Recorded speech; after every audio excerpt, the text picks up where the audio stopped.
नमस्कार, सोशल संवाद में स्वागत है। मैं शशि भूषण। और झारखंड की जो राजनीति है, जिस तरीके से, जिस तेजी से बदल रही है, वो आज हम लोग चर्चा करेंगे। हमारे साथ हमारे वरिष्ठ सहयोगी कृपा शंकर जी हैं। लेकिन बात झारखंड की हम करेंगे। झारखंड में जिस तरीके से पिछले 4 सालों में आपने देखा कि ईडी सीबीआई के चक्कर में पूरे 4 साल जो पिछली सरकार रही वो परेशान रही। फिर से वो कहीं ना कहीं झारखंड में फिर से उसकी शुरुआत हो चुकी है और शराब से शुरुआत हुई है, शराब घोटाले से।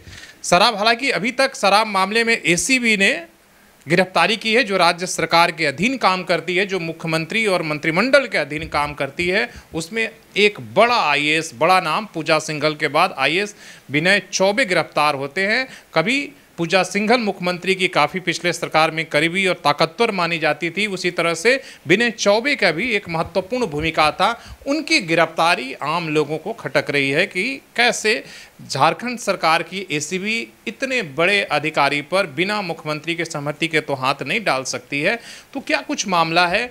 लेकिन दूसरी तरफ बीजेपी कह रही है कि जिस तरीके से दिल्ली और छत्तीसगढ़ में जितने बड़े पैमाने पर शराब घोटाले हुए हैं, शराब के जो नई नीति बनी थी, उसी तरीके से झारखंड में भी जो नई नीति सरकार ने बनाई है उसमें घोटाले हुए हैं। और उसको बचाने के लिए, जिसमें सरकार सीधे से मुख्यमंत्री शामिल है, उसको बचाने के लिए झारखंड सरकार एक तरीके से लीपापोती की काम कर रही है। एसीबी जल्दीबाजी में गिरफ्तारी कर रही है ताकि जो बड़े लोग हैं उनको बचाया जा सकते। ये बीजेपी का लाइन है, लगातार आप सुन रहे होंगे। लेकिन इस सबके बीच में जो एक संकेत ये दिख रहा है कि क्या झारखंड में फिर से राजनीतिक उठापटक जो पटक है वो शुरू हो जाएगी, फिर से नए पैंतरेबाजी शुरू हो जाएंगे। जिस तरीके से हमने 4 सालों में तमाम मुद्दों को भूलकर ये देखते रहा कि सरकार जाने वाली है, आने वाली है, और आपने देखा कि सरकार अपने ही सरकार को बचाने के लिए छत्तीसगढ़ में रिसोर्ट जो राजनीति वो तक हुई, यहाँ से बस भर भर के विधायकों को, कभी आपको खुट्टी तो कभी पतरातू, कभी जो है उन्हें छत्तीसगढ़ की यात्रा कराया गया। और ये पूरा देश ने देखा, झारखंड ने देखा, और उस समय तमाम जो मुद्दे जनहित के थे वो पीछे छूट गए हैं।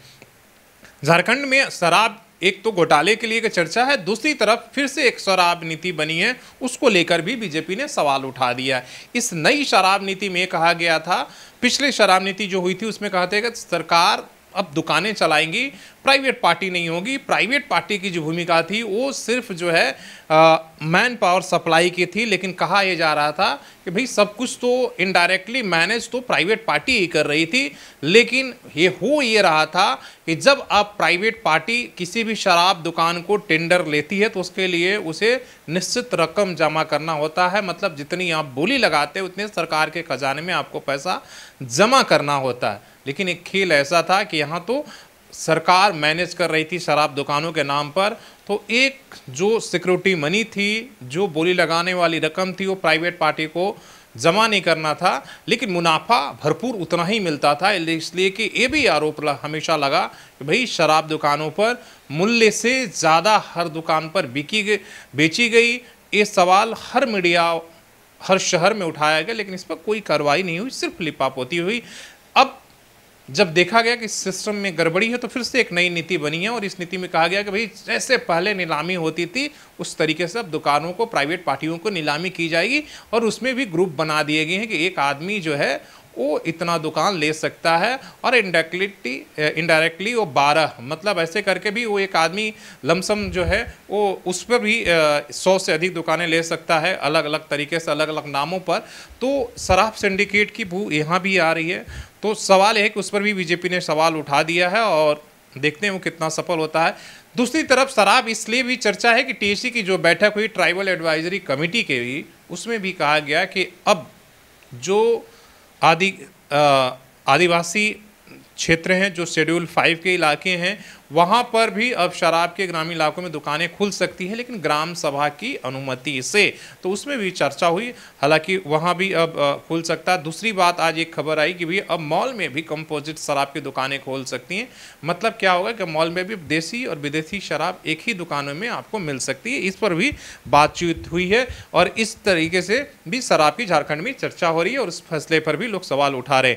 हमारे साथ यहाँ पर है, लेकिन इन सवालों को इसलिए कि सरकार की एक काम है कि अपने अपने रेवेन्यू तलाशने के लिए नए नए तरीके वो तलाशे। हालांकि शराब नीति में ही कहा गया था कि कैसे हम रेवेन्यू को ज़्यादा कमाने के लिए तरह तरह की छूटें देंगे, हो सकता है दुकान के समय को आगे बढ़ा देंगे, तो सरकार के सब सारी चीज़ें करेंगे। लेकिन मेरा सवाल यह है कि क्या इस शराब घोटाले के जरिए जिस तरीके से बीजेपी घेराबंदी कर रही है हेमंत सरकार को, क्या लग रहा है कि पिछले जिस तरीके से हमने 4 साल देखा और लास्ट में मुख्यमंत्री को 6 महीने के लिए जेल भी जाना पड़ा, वो अलग मामला था।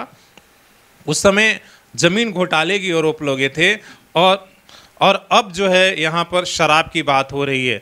क्या ये जांच एसीबी संभाल पाएगी क्या, या बीजेपी इसमें ईडी सीबीआई की भी एंट्री होगी?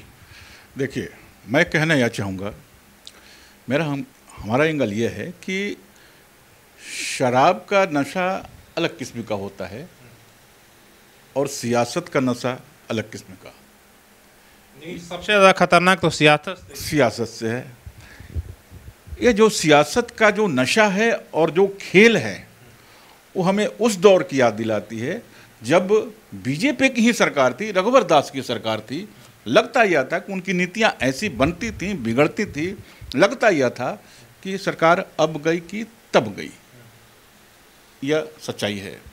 दूसरा जो सीन दिख रहा है अभी फिलहाल, जो हेमंत सोरेन की सरकार डिसीजन ले रही है शराब पे, वो काफ़ी चौंकाने वाला है। उस हालत में जबकि उन्हें मालूम है कि इसके पहले 2 शराब घोटाले हो चुके हैं और उसकी मांग भी रोज़ का जांच की मांग हो रही है, उसके निष्कर्ष नहीं आ रहे हैं, जांच निष्कर्ष नहीं आ रहे हैं, और फिर ये तीसरे घोटाले की तरफ हम बढ़ने जा रहे हैं या बढ़ चुके हैं।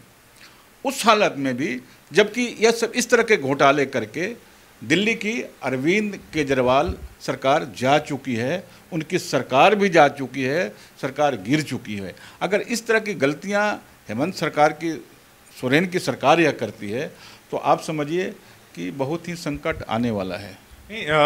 हालांकि दिल्ली के मामले में भी बीजेपी ने जितने भी आरोप लगाए, हालांकि कई कोर्ट में कि भाई शराब नीति बनाने को लेकर मनीष सिसोदिया ने इतना लिया, मुख्यमंत्री तक यहाँ गया, वो सारी बात कहानियाँ वो एक थ्योरी बनकर ही रह गई, कोर्ट में प्रूफ नहीं हो पाया। लेकिन यहाँ ये देखा जा रहा है कि जिस तरीके से छत्तीसगढ़ में कार्रवाई चल रही है वहाँ सीबीआई, और कहा जा रहा है कि भाई उसकी जो है लंपटे, इसलिए कि जो छत्तीसगढ़ में लोग काम कर रहे थे उनका कनेक्शन यहाँ पर भी कहा गया कि उस सिंडिकेट कहीं ना कहीं झारखंड में भी ये कर रहे हैं, और उन्होंने अपने फ़ायदे के लिए ये सब इस तरीके की नीति बदली गई हैं। और कहीं सीबीआई का एंट्री ना हो जाए इसलिए एसीबी यहाँ पर मामले दर्ज करके उन्होंने इंक्वायरी करके तत्कालीन उत्पाद एक बड़े एक को गिरफ्तार कर लिया। हमारा कहना है कि क्या ये मामला एसीबी की जांच तक ही रुक पाएगी? आपको दिख रहा है कि इसमें भी जो सेंट्रल एजेंसियां हैं हाथ क्या लगेगा वो बात की बात है। पीछे भी नहीं लगा था, आगे क्या होगा वो तो जांच में मिलेगा नहीं मिलेगा।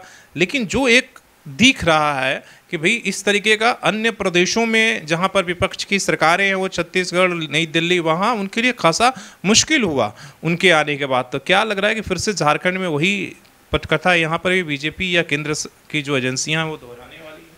ये बिल्कुल सामने दिख रहा है। सामने यह दिख रहा है कि राज्य सरकार, झारखंड की राज्य सरकार केंद्र सरकार से टकरा रही है, लगभग हर मुद्दों पे टकरा रही है। तो यह टकराहट भी एक कारण है। और शराब नीति जो अभी इनके आईएएस अधिकारी विनय चौबे जो गिरफ्तार हुए हैं, उसके पहले उसी दिन प्रेस कॉन्फ्रेंस हुआ और बीजेपी के बाबूलाल मरांडी ने यह कहा कि इस घोटाले जो हो रहे हैं उसके तार छत्तीसगढ़ से जुड़े हुए हैं और निशाने पे मुख्यमंत्री हैं, हर जगह मुख्यमंत्री हैं। तो ये सीधी सी बात तो उठने लगी है। और बहुत ताज्जुब होता है कि ये समझदार मुख्यमंत्री इन सब बातों का ठीक से आकलन क्यों नहीं कर पा रहा है, जबकि ये सीधा सवाल उन्हीं पे हो रहा है, सरकार पे अलग और मुख्यमंत्री पे अलग।